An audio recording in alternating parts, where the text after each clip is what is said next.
alter the future in a bad way. At the start, one of MOT's agents, Irene, is seen in 1918 Barcelona, assisting a woman in childbirth. After a lot of struggle, a baby is delivered, and everyone in the room becomes happy. Irene also smiles, but before she can join in the celebrations, she becomes dizzy and falls unconscious. It turns out that she has contracted the deadly Spanish flu, which was prevalent during that time. In fact, the pandemic killed around 50 million people, as it was highly contagious and deadly. Back in the present world, at the MOT secret base, Chief Dr. Vargas is discussing the situation with newly appointed head of operations, Susanna. Vargas believes that bringing Irene back to the present is a big risk, as many people could be infected, or a new pandemic can occur. However, Susanna argues otherwise. She believes that with proper health protocols and measures, Irene can be rehabilitated and cured. She also asserts that none of their agents should ever be left back in time. Reluctantly, Vargas complies and makes the necessary arrangements for Irene's arrival. Then she is brought back from 1918 Barcelona. The situation is very grim, as Irene is suffering from high fever, and she doesn't even have the energy to speak. The medical personnel take the virus very seriously and wear extremely protective suits to avoid getting exposed. Furthermore, no one is allowed in the medical room, apart from Vargas and a few other medical personnel. 24 hours pass by, but Irene's condition does not improve. No matter what medication she is given, the virus keeps deteriorating her body. Meanwhile, a nurse checks on Irene and leaves the medical room when his shift ends. He then disposes of all his protective gear in a separate room and heads to the canteen. Unfortunately, despite all his precautions, the nurse catches the virus, and he unknowingly spreads it to a few people. After a few hours, the infected begin coughing, and Vargas quickly understands that his worst fears have come true. He confronts the head of operations, Susanna, for her immature decision, but surprisingly, the latter still defends herself. She claims that it's the doctor's fault, who didn't use proper equipment to combat the situation. Vargas has had enough, so being the bigger man, he simply leaves her be. In the next scene, a strict quarantine is initiated inside the base, meaning that no one can exit the premises. Moreover, the agents that are on duty in the past are ordered to remain there until everything becomes normal. Vargas then summons all the employees inside the base and explains the situation to them. After a while, Susanna takes over and reassures everyone that there is nothing to worry about. However, at the same time, one of MOT's top agents, Velasquez, falls unconscious. This indicates that the virus has already reached its next stage. Immediately, all the infected patients are brought inside the isolation room, while the others are restricted to their own offices. Vargas checks on Irene and notices that her fever is still high, but now she has started speaking a little. Shortly after, Vargas checks on the nurse that accidentally spread the virus and draws a sample of his blood. He then puts the sample in his pocket and leaves the room. On the way out, he accidentally spills the sample, and some agents, including his colleague Juan, notice it. However, he lies that it is ink and departs. These guys are about as competent as the government in real life. Meanwhile, searching for answers, some senior members of the ministry contact a popular physician through Skype. He reveals that in the year 1918, a German pharmaceutical company called Schobel tried to create a vaccine by extracting samples from dead people. However, it didn't work, and the company simply disappeared. 24 more hours pass by, but there is still no respite for the patients. The nurse, who inadvertently spread the flu, has since passed away, while Irene and Velasquez are in critical condition. As Vargas wheels the deceased nurse to the examination room, all the MOT employees look on in horror. They are certain that they will be next. That night, Vargas is again on the move, this time with a big suitcase in his hand, but his colleague Juan catches him in the act. Vargas explains that he has to urgently go out so that he can get some medication for the patients. Juan knows that something is up, but still, he lets the doctor go. However, the very next minute, he approaches the seniors and informs them that the doctor has breached the quarantine area. He also suspects that Vargas is up to something, as the previous day, he was lying about getting ink on his shirt. It turns out that inside the MOT base, no one uses red ink. After a while, as Juan is discussing with his girlfriend Shauna, they notice an employee wheeling away some antiviral medicine. They are manufactured by none other than the German pharmaceutical company Schobel. It turns out that the company is still functioning to this day. With this, it finally dawns on the couple that Vargas is actually selling blood samples of the Spanish flu patients. Juan and Shauna then immediately relay the information to their senior, leaving him stunned. In the next scene, the senior confronts Vargas for his treachery and threatens to expose him to Susanna. However, instead of being apologetic apologetic. Vargas asserts that he is doing the right thing. He claims that if they keep on delaying for a vaccine to be made inside the MOT,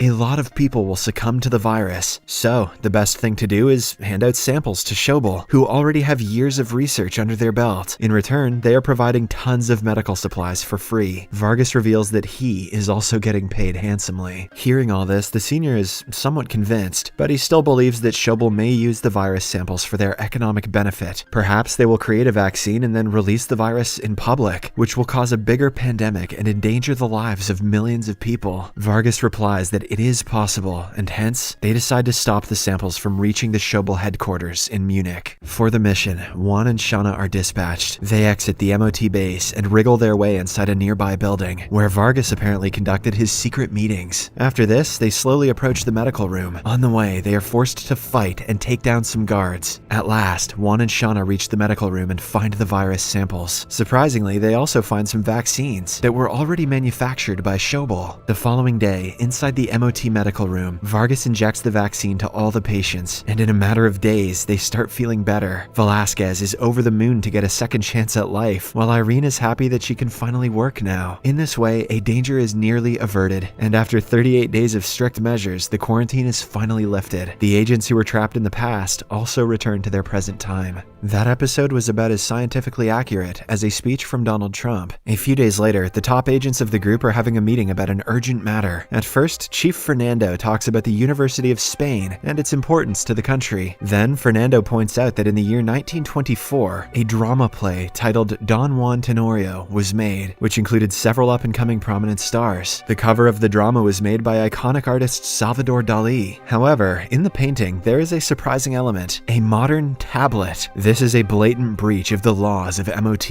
and it appears as if one of their agents is messing around. Hence, Chief Fernando wants to send a team to investigate the matter. A reliable agent named Julian will be leading the team in the past, while Irene will be handling everything in the present. That night, everyone suits up in their 1920s attire and heads to MOT's time machine. The next second, they are teleported to the year 1924, right in front of the student residency of the University of Madrid. When they enter, they find the practice of the play going on. The director is very displeased with how the actors are performing, so he's berating them aggressively. Julian and the team get seated in the last row and witness everything. Just then, the director, who still isn't done with his rant, gets exhausted and passes out. A practicing nurse rushes to the scene, but Julian, who's a medic himself, tells her to step aside. Immediately, the director is transported to a room, and Julian finds out that he has diabetes. This is because in the modern world, a person with diabetes is easily identifiable. However, the nurse, who is studying the curriculum of the 20s, is left in utter disbelief. She doesn't understand how Julian was able to find the problem in just a matter of minutes. Over the course of the next few days, the group continues investigating the matter, but no leads are found. However, they do manage to strike up a good relationship with the students. In particular, Julian forms a good bond with the female nurse. But one day, the agents find something very shocking. It is a modern picture of Julian with his wife. It gets even weirder. There is a stamp of MOT behind the picture. This means that whoever is behind the tablet incident wants the group to stop messing around. That night, they return back to the present and show the picture to Chief Fernando. The latter is shocked that someone is going behind their backs and using their time machine. He believes that someone very close to them is the culprit. However, Irene thinks otherwise. She asserts that it is an ex-agent named Lola who is fired for being erratic. As the discussion goes on, Chief Fernando gets some news. It turns out that the legendary painter Dali's earliest paintings were sold just a few days ago. This is virtually impossible because according to history, all his early work was destroyed in a fire. But Julian believes that it makes their case even more believable. Whosoever is messing with them is using the time machine to go back in time, buy Dali's paintings, and then sell them in the modern world. In the next scene, the group returns to the past and Julian immediately gets to work. He approaches Dali and introduces himself as a painter. Julian then asks Dali about the person who buys all his paintings, but the latter doesn't want to reveal this to a competitor. So, Julian goes for plan B. He asks his team members to tail Dali that evening when he heads out to sell his paintings. Unfortunately, the plan doesn't work, as the buyer spots the spies and doesn't arrive at the scene at all. As Irene had suspected, it is the ex-agent Lola. The following day, while the practice for the drama is going on, Julian receives another photograph. Surprisingly, as soon as he sees it, he becomes upset and leaves the room. The photo is revealed to be of his wife, who died in a car accident. Julian has regular nightmares nightmares about the incident, and this proves that whoever is screwing with MOT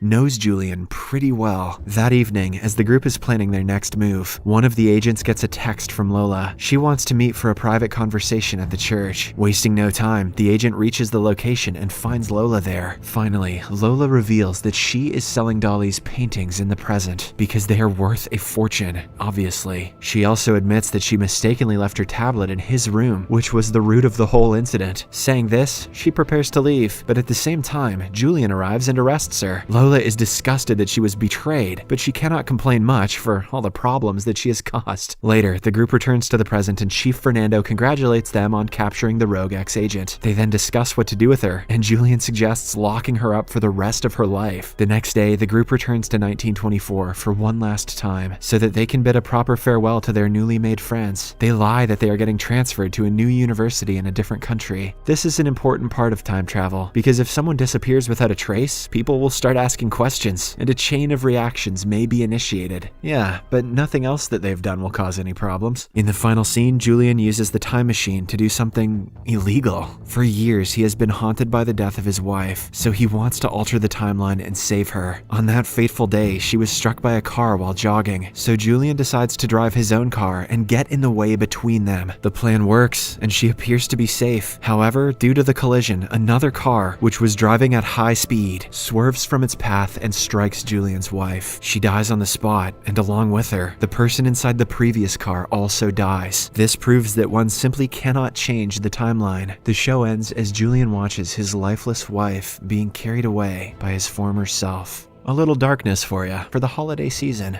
Subscribe for more videos like this, turn on notifications, and leave a like to help the channel out. Thank you for watching.